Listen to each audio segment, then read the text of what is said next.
Hello everyone, and welcome back to Undertale. So we last left off defeating Metaton once again, supposedly, and now we have to head up these stairs. So I was considering actually doing this off camera and just going to a save point and wrapping up this recording session. This way leads back to the way we came with the whole little play area. And this way leads to the other elevator, I believe. So I could have easily saved, but I decided just to keep recording, because why not? Hey, did you remember my name? It's Heat's Flamesman. What? You remembered? How could I be so easily defeated? And he stays like that the rest of the game. I'll always remember that you remembered.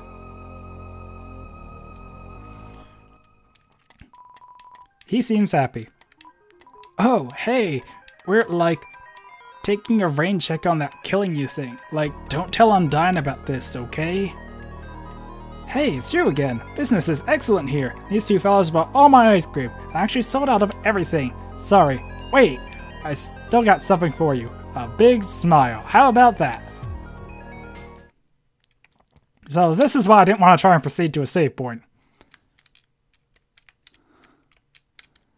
I'm not sure if he stopped you or not. Anyway, let's just get this over. I forgot his voice. Hey, I heard you're going to the core. How about grabbing some dinner with me first? Yeah.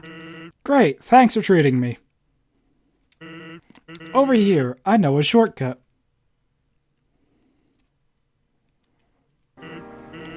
Well, here we are. So, your journey's almost over, huh? You must really want to go home. Hey, I know the feeling, buddo. Though, maybe sometimes it's better to take what's given to you. Down here, you already got food, drinks, friends. Is what you have to do really worth it? Forget it. I'm rooting for you, kid. Hey, let me tell you a story. So, I'm a sentry in Snowdin's Forest, right? Snowdin Forest. I sit out there and watch for humans. It's kinda boring. Fortunately, deep in the forest, there's this huge locked door, and it's perfect for practicing knock-knock jokes. So one day, I'm knocking them out, like usual, and I knock on the door saying knock-knock. Suddenly, from the other side, I hear a woman's voice. Who's there? Or who is there? So naturally, I respond, dishes. Dishes who? Dishes a very bad joke. Then she howls with laughter, like it's the best joke she's heard in 100 years. So I keep coming and she keeps laughing. She's the best audience I've ever had. Then, after a dozen of them, she knocks and says, knock knock. I say, who's there? Old lady. Old lady who? Oh, I didn't know you could yodel. Wow, needless to say, this one was extremely good. We kept telling each other jokes for hours.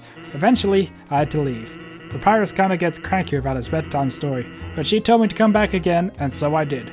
Then I did again and again. It's a thing now, telling bad jokes through a door. It rules.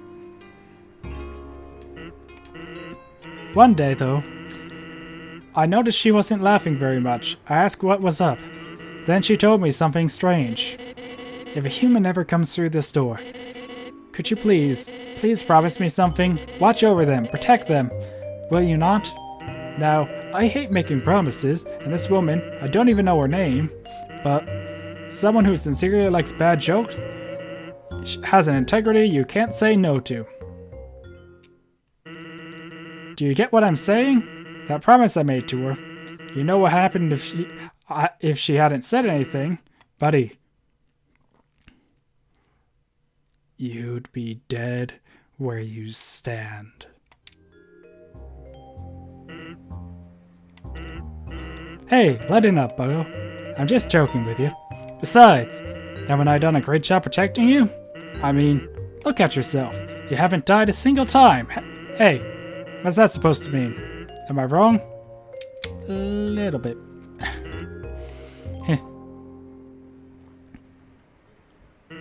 Well, that's all.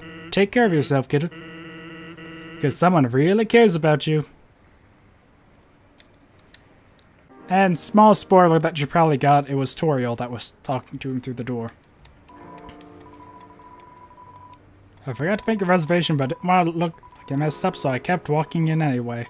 Now I'm just kind of consuming dew off this ficus. So, yeah, but that was Tori I was talking to. Originally, we dug mazes with puzzles in order to foil human attacks. Now, building things wound in confusion is just some awful tradition. Can't go 2 feet without being up to your armpits in puzzles.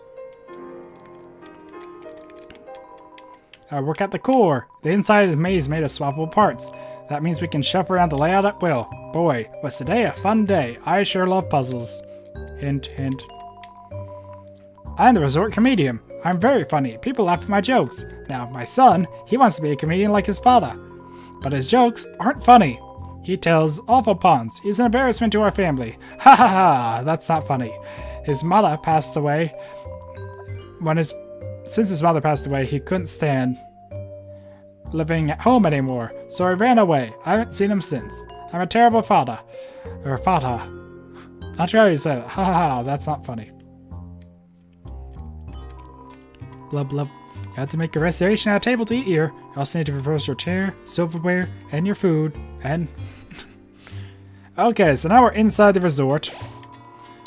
There's not really much to do here. There's a lot of people I can speak to around the area, though.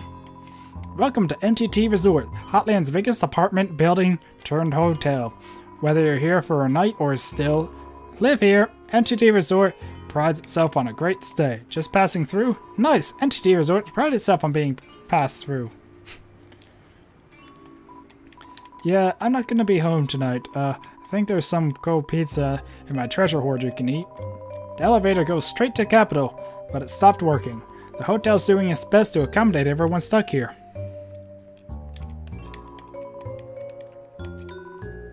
As a slime, I'm outraged. So there's a few more people we can talk to. I think these just ask you to bring them something. Room service, got my CT? I'm not sure if you can bring him the stuff or what. Seems to be busy. So, there's a shop here where we can get more food. There's also another shop in the alley, though. Yes, we know the elevator to the city is not working. Because of this incident, rooms are running out of special rate. 200G a room. Interested? Kinda, yeah. Fabulous. We'll escort you to your room. Huh.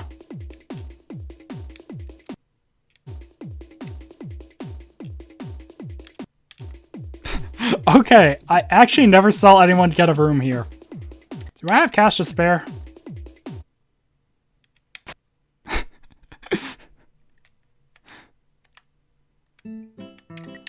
So that actually costs 200G? I have no clue. Although, honestly, I think that was kind of worth it. Can I even go back in? Lock on the inside. I wonder if the text is the same if I go back.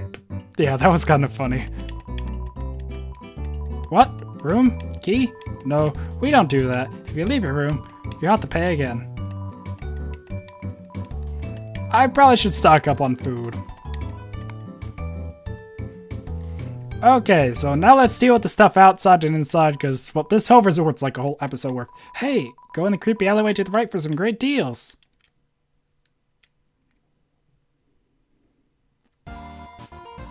I'm not gonna do their voices.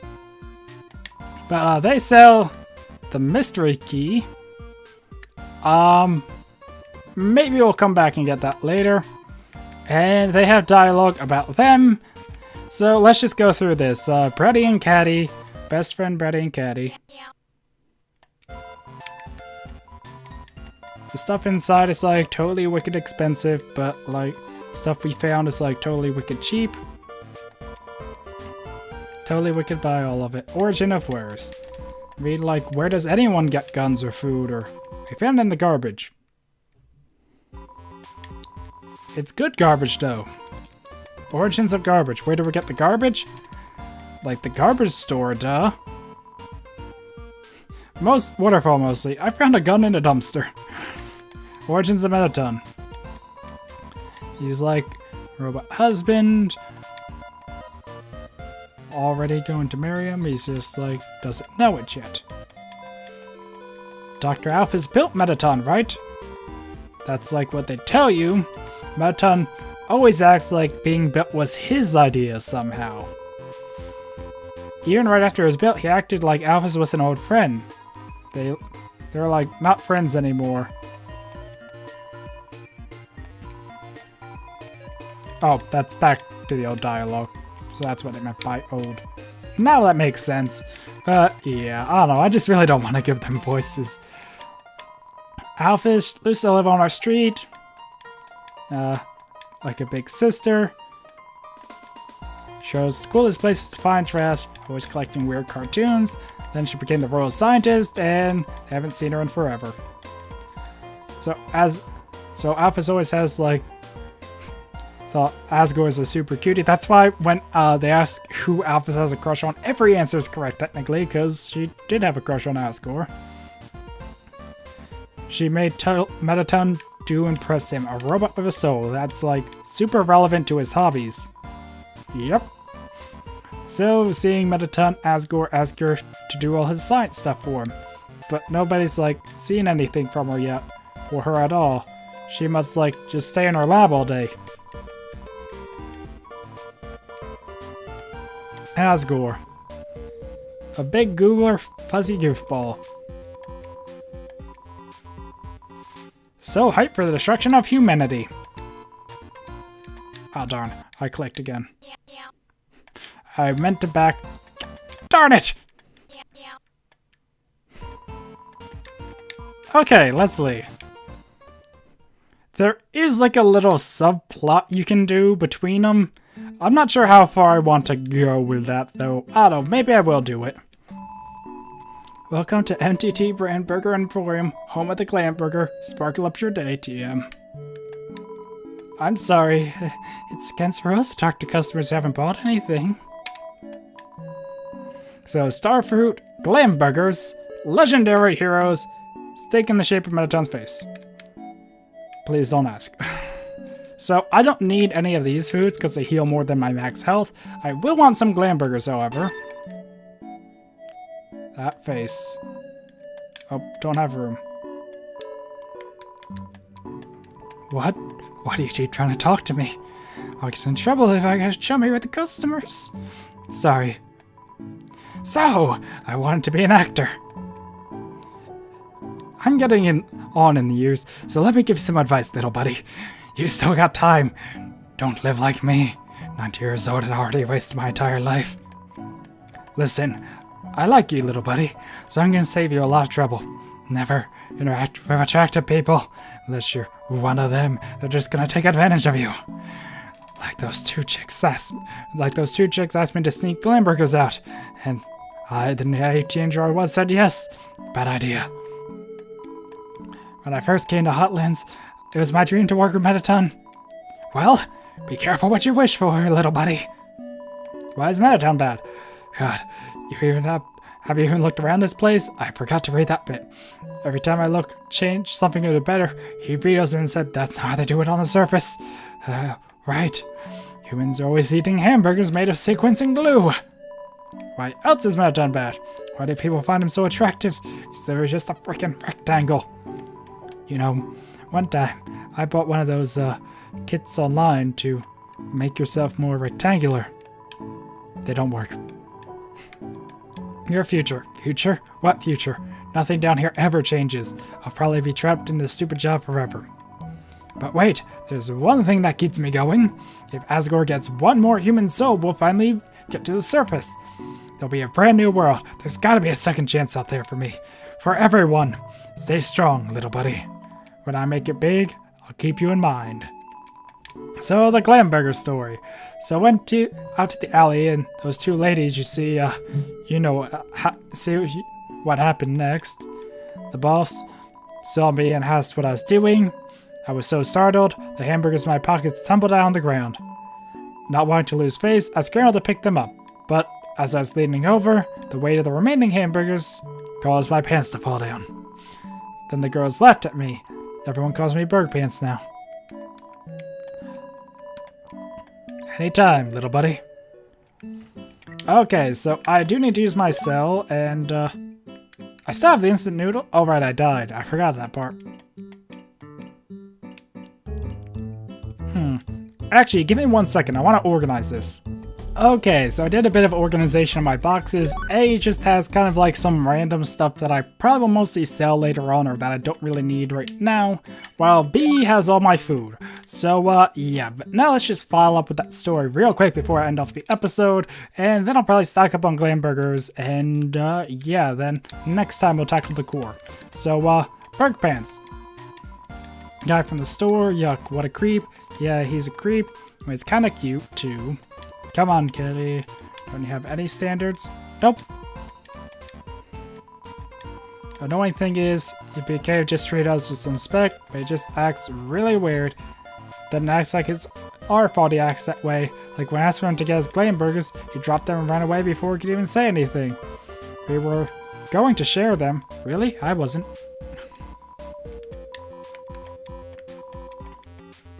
So now we can go and talk to him again and just kind of do a little back and forth here. I forget how many times it goes back and forth. So might as well just check. The girls were talking about me, so I should stop acting like they owe me. And if I want to be friends with her, I should just try to see things from their perspective. Wow, poor naive little buddy. They brainwashed you. Friendship is just the hot ways person making you their slave. So, what time would they want to hang out? Okay, so 1, 2, 3. I think that should be enough. Okay, I just want to follow up real quick with them and make sure there's no more dialogue options. Then we can end off the episode. Next time I'll talk about the core. Like I said, this place has a lot to it and kind of can take up a whole episode, at least the length I do them. Okay, I'm looking for junk for us, but like...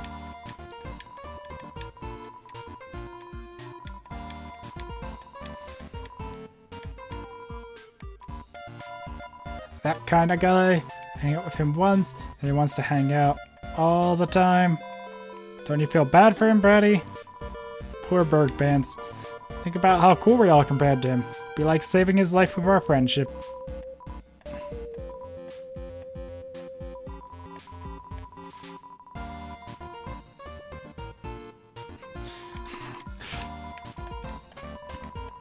Okay, I actually want to see it. I'm not sure how far I've seen people go with this. Like, I've seen him talk to them once, but I'm not sure how far the little back and forth goes, so...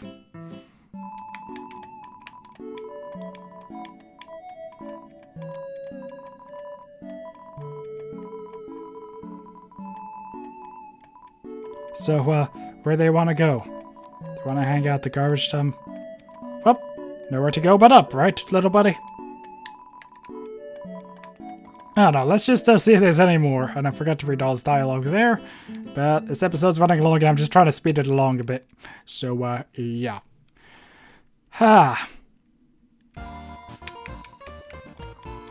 Okay, so that was it. So I think I will be wrapping up this episode here. And I'll just head back inside and save. So, yeah. Anyway, hopefully you enjoyed this episode, even though it was a lot more, I guess, talky heavy. So, yeah. Anyway, thank you all for watching. Hopefully you enjoyed. Until next time, goodbye.